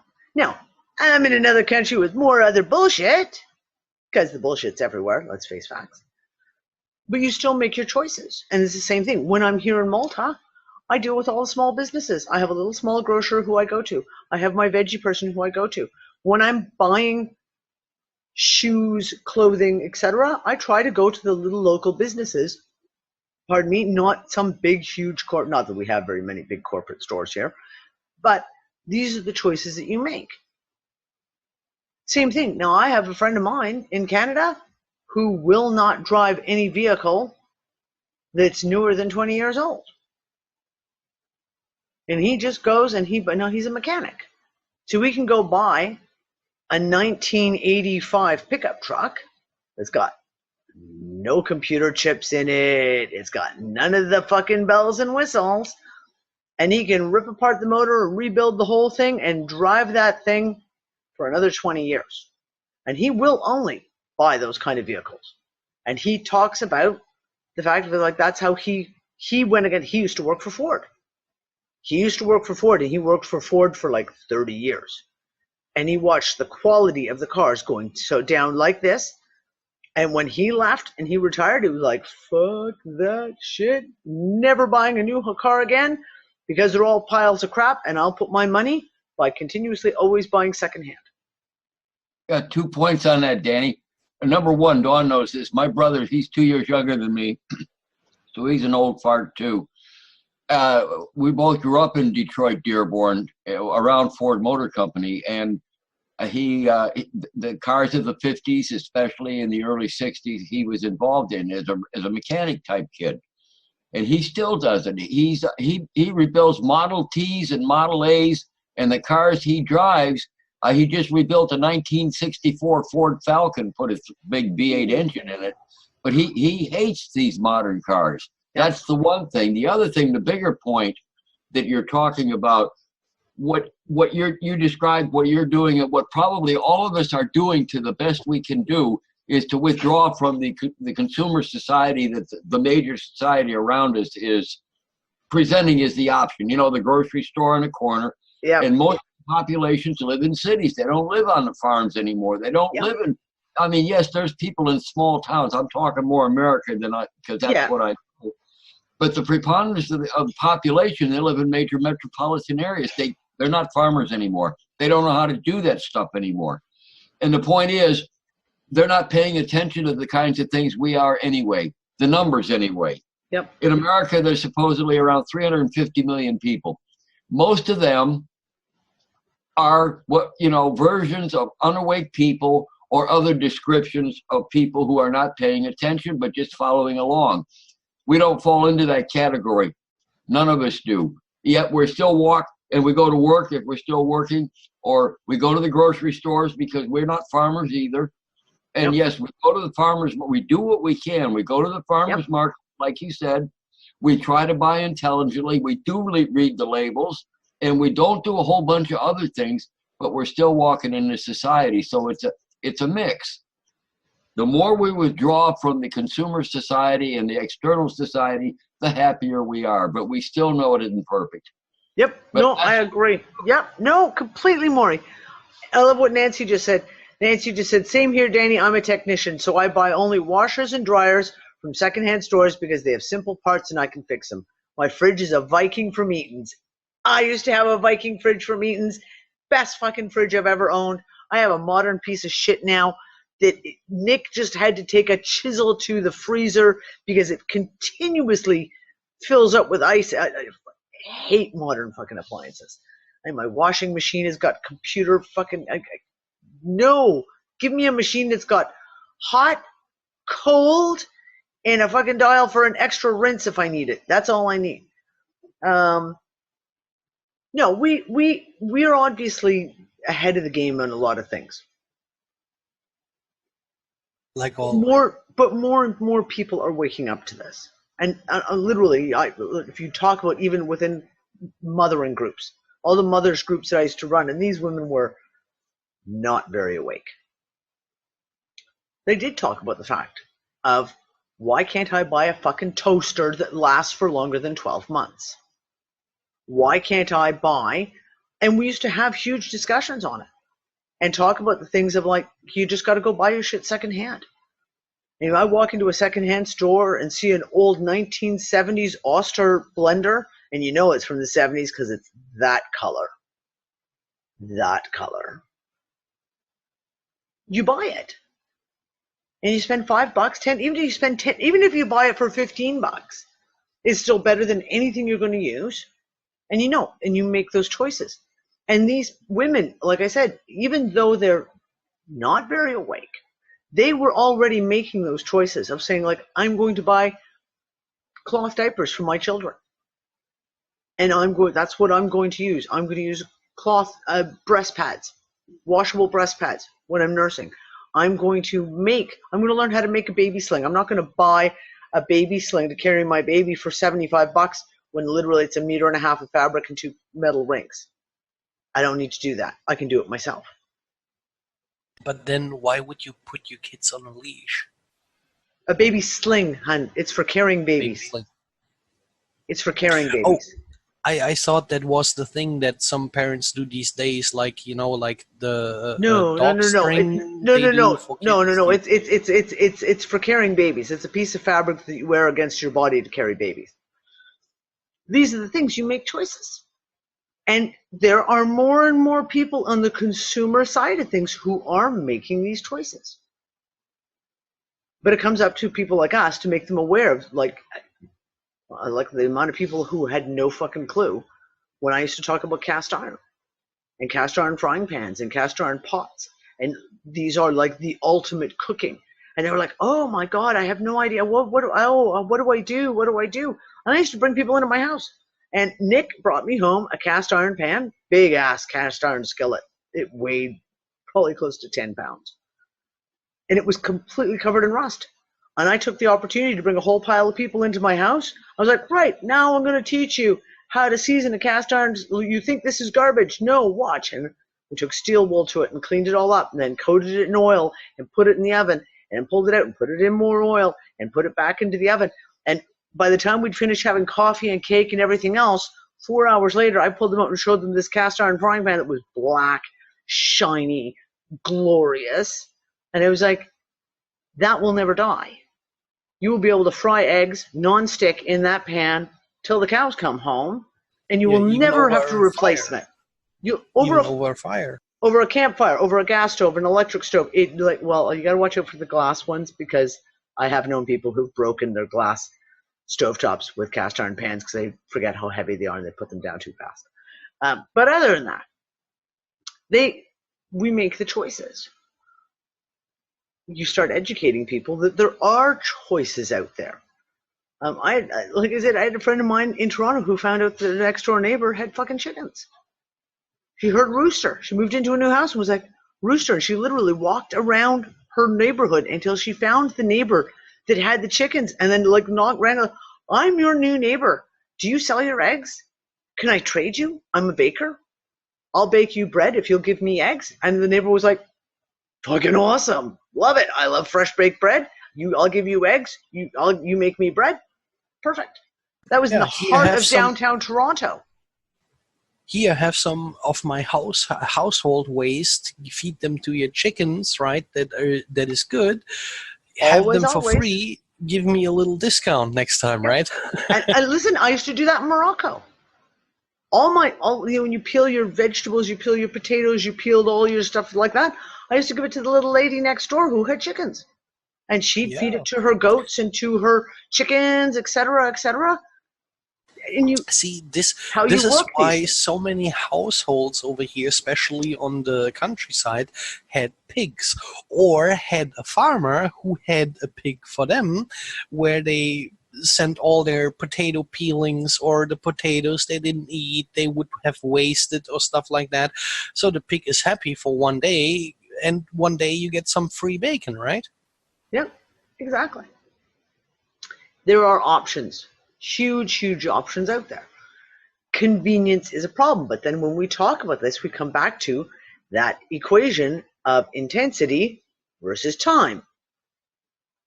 Sometimes you just don't have the time to get out to the farmer's market, to get out to get these kinds of things done. And we have to balance it out, right? Sometimes we just have to balance it out, and there's nothing else we can do about it. But the amazing thing is, back then in the the dark ages, so to speak, stuff worked, right? Like people had no problems in that sort of sense. I mean, yeah, okay, you had problems, people died like flies, but you always got through the winter, right? Like you worked together as a community, right? Like Yep. your buddy needs that, you help him out with that. Next time he helps you out with something that got broken in your house, and he can fix it, right? Like one hand washes the other. And that's where we got to go back to, right? Like being these small communities who are self-sufficient and being off the grid, so to speak. Well, No, it's not no. even about being self-sufficient. It is being communities where you know what your neighbor can do. That you've got a neighbor who can fix the spark plug problem that you have in your car, and he can come over to you to get the handle on his rake fixed because he doesn't know how to do that, but you've got that. It's that sharing of skills, but that takes, unfortunately, reaching out to your community, and you have to learn about the people around you. One thing I do want to say, as far as fixing things, is never underestimate the power of YouTube to show you how to fix things. Yep. It is freaking crazy the things I've been able to fix. Absolutely, and YouTube is freaking awesome. And I that was one of my big things when I was building the Unfucker site, and well, long ago when I was building RTS Earth, to build a site where we could host a university, where every single person has, I believe firmly that every single person on this planet has something they can teach. Whether it's fixing a washing machine, or how to thread a needle, or how to bake a loaf of bread, or how to change the oil in the car. Everyone has something that they know how to do. And creating a university of videos, and they may only be 2 minutes long, 5 minutes long. Just everyone putting up videos, and just like, you need to learn how to do something, here's a video. Yeah. Yeah, Maury? Being happy about my skills. That Sharing. presupposes, Danny, that all that information that you shared with us at the beginning of this program about the waves of the cosmic waves coming at us from the sun are just nothing, and we should ignore that information. And I personally can't ignore that. I think there's more. I think that's a bigger force, and that's one of those intensity things instead of those time things that is also playing. Now, granted, what Bassi is pushing in particular, and you're responding to him, is basically to ignore that as a factor at all and go back to the good old days. And I don't see that we have time for that. Again, bearing in mind the information you're talking about early in this thing. And Maury, you're absolutely right. But isn't it even more important now that you know someone who's a neighbor who can I quite agree. fix? I quite agree. That's what we do. That's what I was trying to say. That's what we're doing to the best of our ability. It's the wisdom path under the circumstances, but it's not going to be a forever path. I don't think. No, I don't think so either. Absolutely. But you know what? We have these things that we need to be taken care of. That's what Because we do not have a surety, if you will, of what tomorrow's going to bring. When we have floods and hurricanes and fucking tornadoes and all the rest of it, and the way when all the stuff that I talk about, community,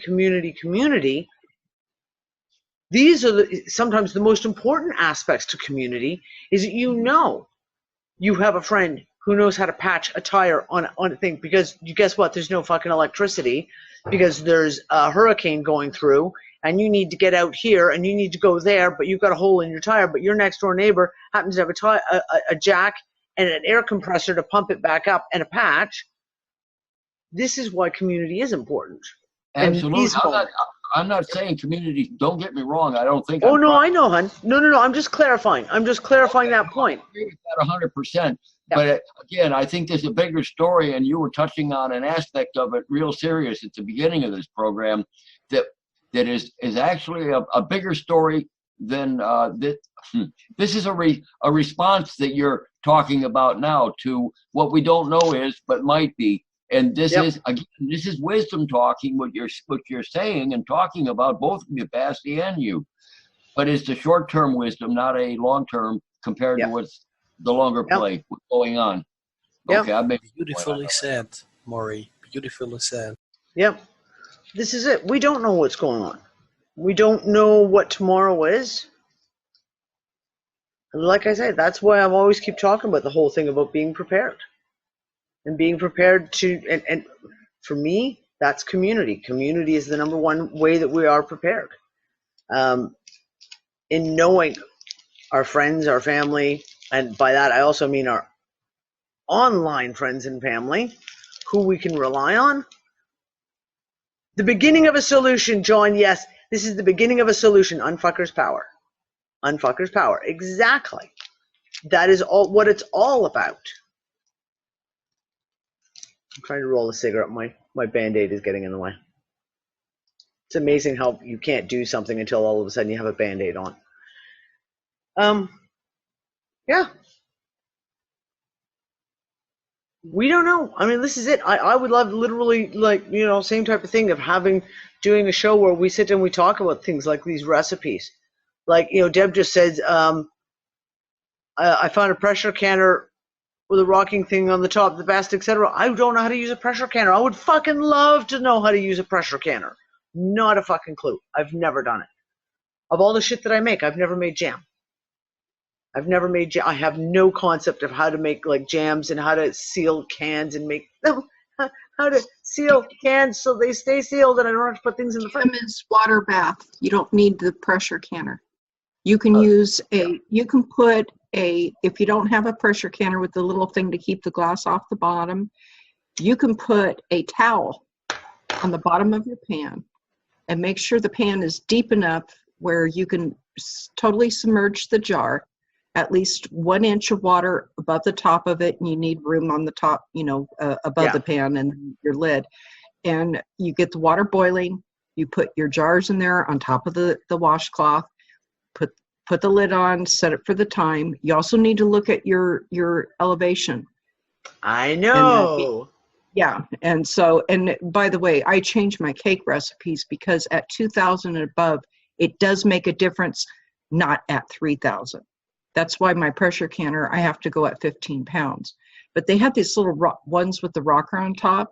I found that more reliable. You don't have to babysit it for the pressure canning. And for that, you need is for non-acidic foods, you know, like meat, vegetables, that sort of thing.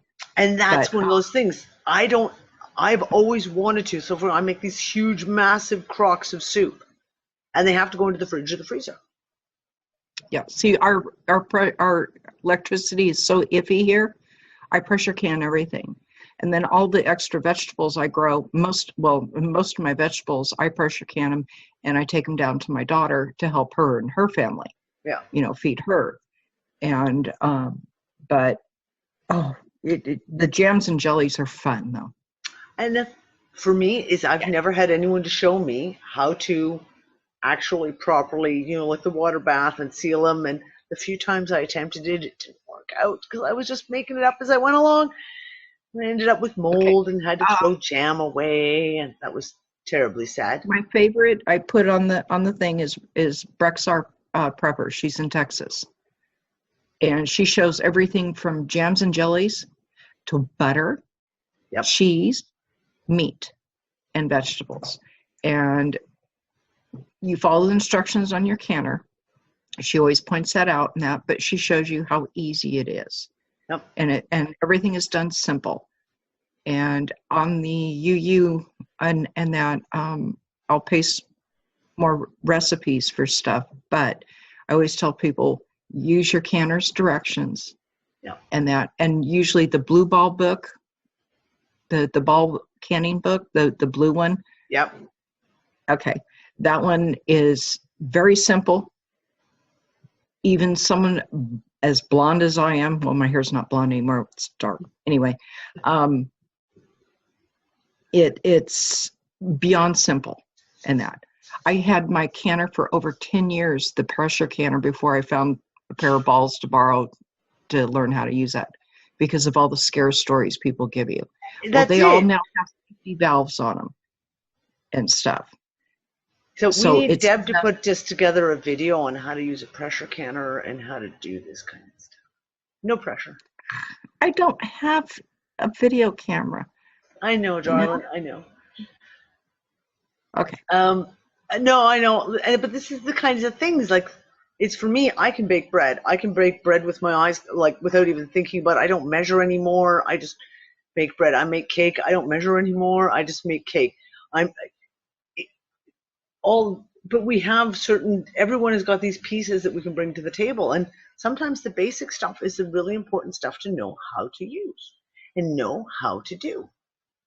And I used to teach all the teenagers like how to make. I used to say, okay, I'm going to teach you how to make dough, proper bread dough, and then I teach them how to make pizza with it because that's fun for teenagers, right?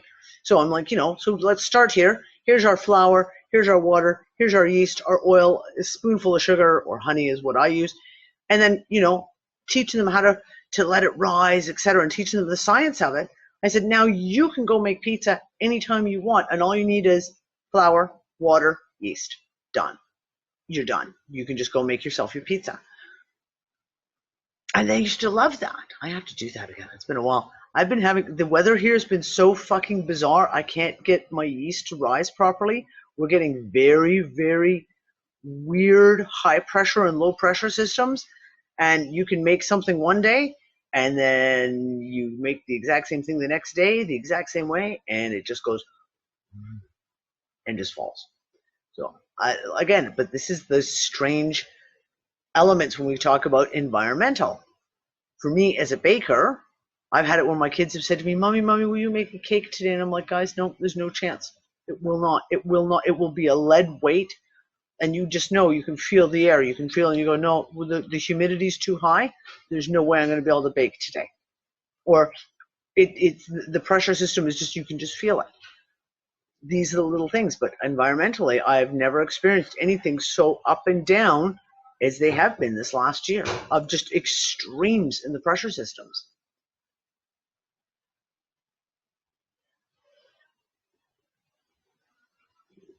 Yep, I used to love when my oven really, really sucks right now. I have a really terrible, we've had this conversation, Deb. I have a terrible gas oven that's small and it's really old and it doesn't fire very well. And my whole thing is in the wintertime when I'm raising bread is I used to turn on the gas oven, let it warm up, turn it off, let it just about cool down so it's not baking temperature, and then I put my bowl and cover it and stick it inside there to raise. That, and I used to do, even in Toronto, that's how I always raised bread, used to raise bread in the winter. So my aunt does it by putting it on a heating pad with enough towels in between. Yep, and I've done that trick too. I actually did it once with 2 hot water bottles when I was really desperate. 2 hot water bottles, I got really, really hot water in them, and I put the bowl on top and then like wrapped the whole thing in fucking towels to keep it warm enough.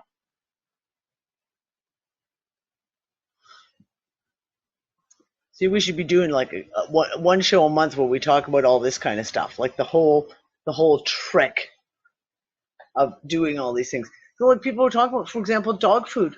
Someone just posted on it about, Jules, I think it was you just posted about making your own dog food.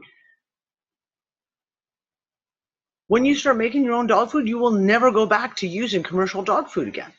Never. Especially moist, like the idea of canned commercial. You'll Yeah, never my go dogs back to it. love it. And I was just wasting vegetables. Like if I'm making a massive soup or spaghetti or anything, everything just goes in it, and it's great. They love it. Yep. I won't go back now. Nope, and that's all I do Especially now. without I all make the sugar. massive pots. I have a big pot sitting on my counter right now. And like this week, it was like, what do we have? Nick comes home and like I say, Nick, the message, pick up stuff for dog food.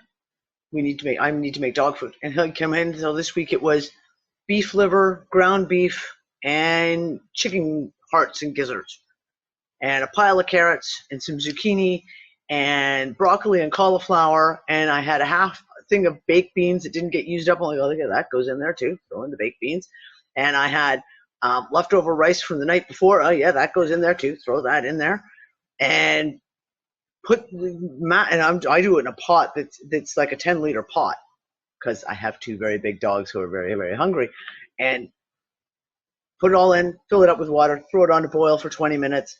I take it off. I throw in a couple of cups of oats to kind of absorb up any little extra or barley or whatever.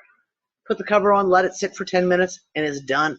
and then I don't have to cook for a few days. And they get good, proper food. And like I said, they love it.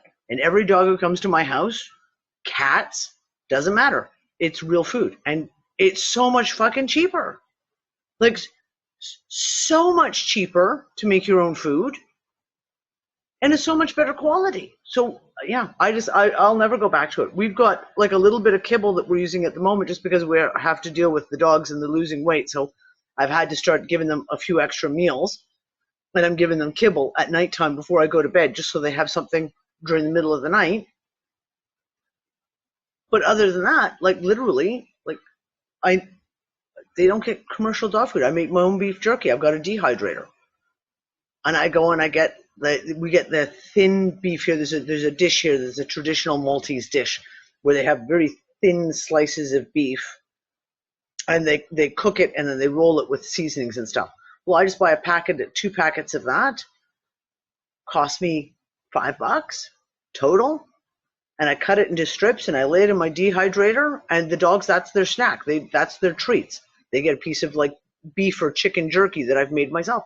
And I'll never go back to buying the commercial stuff, because why? The stuff that I'm making, they love it, and it's actually healthy for them. Yeah, you save twice with the food and with the vet, right? Like, Yep. You're treating your dogs right. I mean, it's the same with a friend of mine. She has multiple cats, and one cat that came to her just joined the tribe, so to speak. That new cat is literally addicted to canned food, which is poisoned with sugar, while the original cats are used to that she buys sometimes some meat from the butcher, and that's just meat for the cats, so to speak. Yep. Right? Like, she freezes something, she gives them fresh stuff. The cats love it, right? But the other cat is so addicted to the canned food, she will only eat canned food, while she's not Can I really tell you a into the secret? fresh stuff. Tell you the secret, and I say this to all my friends, because all my friends, when they make the switch over, you every so often come up with a dog or a cat who decides that they want the canned stuff. They will not starve themselves. You put the canned stuff away. You never ever give it to them again. They might go hungry for a day or two, and then they will decide, yeah, you know what, I really, really need something to eat, and they'll eat the stuff that you make them. Exactly. I just like I said, I have friends who are like, oh, my kids will only eat this. I said, then stop buying it. Stop buying it. Sooner, your children aren't going to starve themselves to death. If you only have this, and this in the house, like healthy stuff, then sooner or later they're going to eat it. And if it takes them a day of starving or two, well, it won't kill them. And then they'll learn to eat what they're going to eat that's good for you. Just stop bringing the crap into the house. Tough love. Yeah, I'm sorry, Pamela. I'm all about the tough love when it comes to stuff like that, right? Like, it's a real, sorry, like when it comes down to health and that kind of thing, you make your choices. And I let my kids have candy every so often. Yeah, I let my kids have junk food every so often. Even once every 6 months, they'll get McDonald's. And it's usually because it's the only thing open at 10 o'clock at night on the entire frickin' island. Deb, you know what? I've had people who've said they've got some really good recipes for making dog kibble. I haven't tried making kibble myself, but there are recipes out there for making your own dog kibble. I mean, I make the granola bars. I make granola bars for my dogs too, like as dog treats, and it's literally everything that I put in my granola bars for my kids, minus the chocolate chips, obviously, except no sugar. So it's made with a shit ton of oats and barley and raisins and cranberries and peanuts and sesame seeds. For the dogs, they get extra, so they get extra pumpkin seeds because pumpkin helps with worms. I put black seeds in theirs. I put hemp seed in theirs so that they've got these extra protein boosts and extra health boosts. Yeah, Gail knows. When Gail left, I sent her off back home last year with a packet for her puppy. Like there are recipes out there. I think my granola bars, as I call them, are in the Unfuckers recipe database. I think it's there. I'm pretty sure it is. Yeah, like the same thing like Jules. Like I'll scramble up eggs for the dogs. Like if they're really, really hungry and it's winter and they need some lunch that's gonna like they're cold, they're shivering, so they need extra calories. And I'll literally grab a couple of eggs out and same thing. Oh, look, there's some leftover rice and vegetables from last night. Throw that in the pan, scramble it all up together, and that's what they get. Sony, you're a riot. You're seriously funny. So, like, I spend a small fortune on dog food. It's not even funny, and if you saw it, you'd probably strangle me. So, literally, like, that would be something that would benefit this house. Dawn, get yourself, for ease. I use it up. Rocket broke my 8-liter crock pot. So I no longer have a crock pot now because he broke my crock pot. So I'm back to doing everything on the stovetop. But I would literally, before bed, dump everything in the crock pot, and I had like a big 8-liter one, and you can get even bigger ones. For you, you'd need a bigger one, right? Get one of the ones that's done for catering, because you can get a catering size that's like almost like 2-3 gallon crock pots. Go to the butcher, get all the meats, chuck it all in there. Chuck in sweet potatoes and cut up broccoli and cauliflower and carrots and apples. My dogs love apples and pears, so there's always apples and pears in there. And just chuck it all in the pot, turn it on overnight, put the lid on it, walk away and go to bed. Next morning you wake up, you have fresh dog food for the dogs.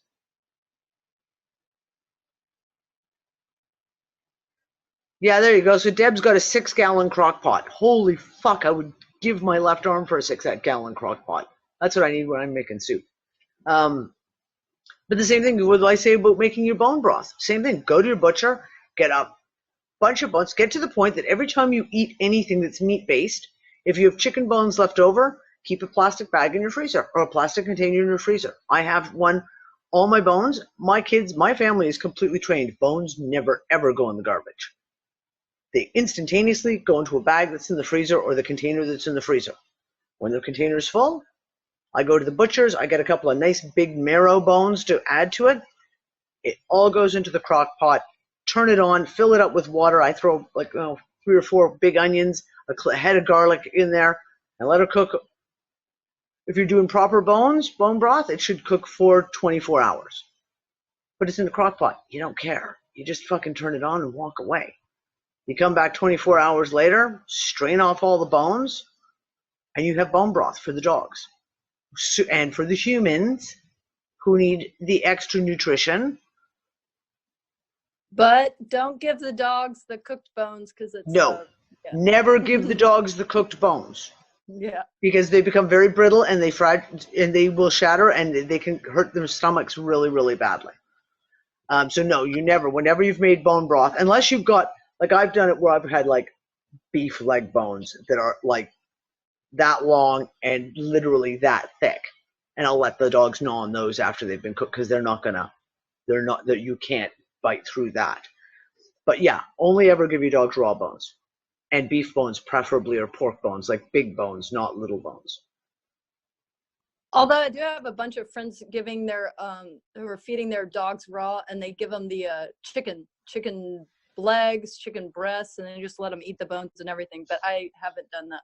I won't, just because a friend of mine's dog, we were doing that. We were giving him some raw, and he choked on a chicken bone really, really badly and scared the shit out of us. And it to the point of we were like, we're gonna have to try and take him into emergency surgery. It was obviously jammed somewhere, and he was really bad for about 12 hours, and then finally he passed them. But that was the end of it for me, and that's why I'm like, nope, I just won't do the chicken bones again. It just scared the crap out of me so badly.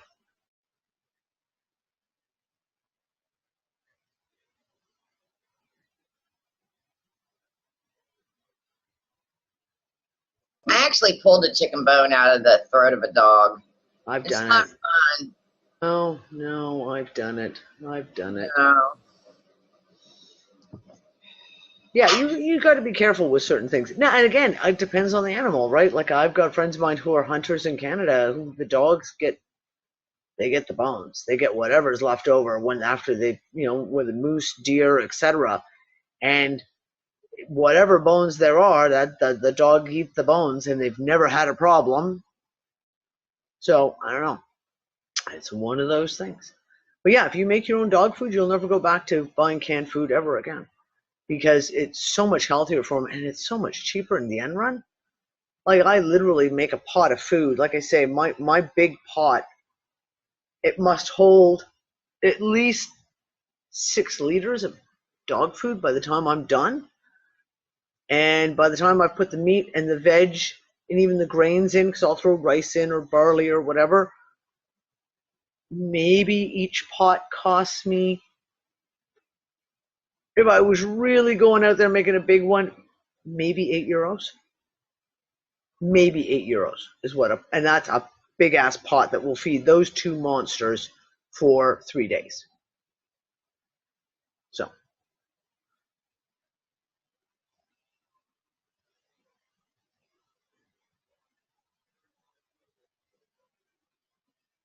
Joanna, go in there and join on Twitch there. Just go in and check out the library, in the Unfuckers library. We got a good library in there.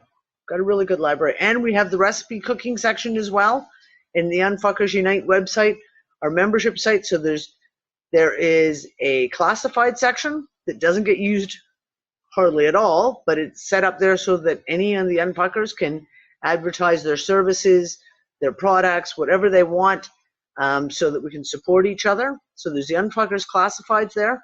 There's the Unfuckers recipe section, which is a whole section for people sharing any kind of recipes. And there's a ton in there now. And there's the Unfuckers libraries. It's got the video library, and it's got the books library. And like I said, I don't know, there's got to be like probably at least 5,000-6,000 books in the book library. Good portion of it's not organized yet. Yes, one of these days I'll sit down and finish organizing the library. I know, it's like seriously, it's a work in progress. It's going to take me a while to get through it all. So yeah, Unfuckers Unite has got all the information you need. It's the place to go. If we could just get everyone to use it properly. Well, that's it, guys. We are 1 minute past midnight. So we're going to say bye-bye to everyone out there on Twitchland. Bye in Twitchland. Up to date. This Sunday will be the UnFuckIt Eurasian discussion. So for you guys in North America, I'm sorry. It's going to be at 11 o'clock in the morning Central European time, which is 5 o'clock in the morning Eastern Standard. But that way we get all our Aussies and everyone who's out there in Asia can all come on. So that will be this Sunday. Sunday night is Fringe night. And the following Sunday, which I believe, let me double check, is I think the 17th. Let me check. The following Sunday, I will be on Open Your Minds radio show out of Ireland. And then I'll be running in from there to do Fringe as well. So that's it. And we will set up this week. We'll set up a date for the next astrology, the next chapter in the astrology discussions as well. We have to get back into that because seriously, some wild fucking shit going on at the moment. I don't know if I'm going to survive this Mercury in retrograde. I really don't know.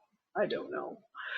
Anyways, I'm going to say good night to Twitch, and all the Unfuckers will hang around, and we'll chat some more in a minute.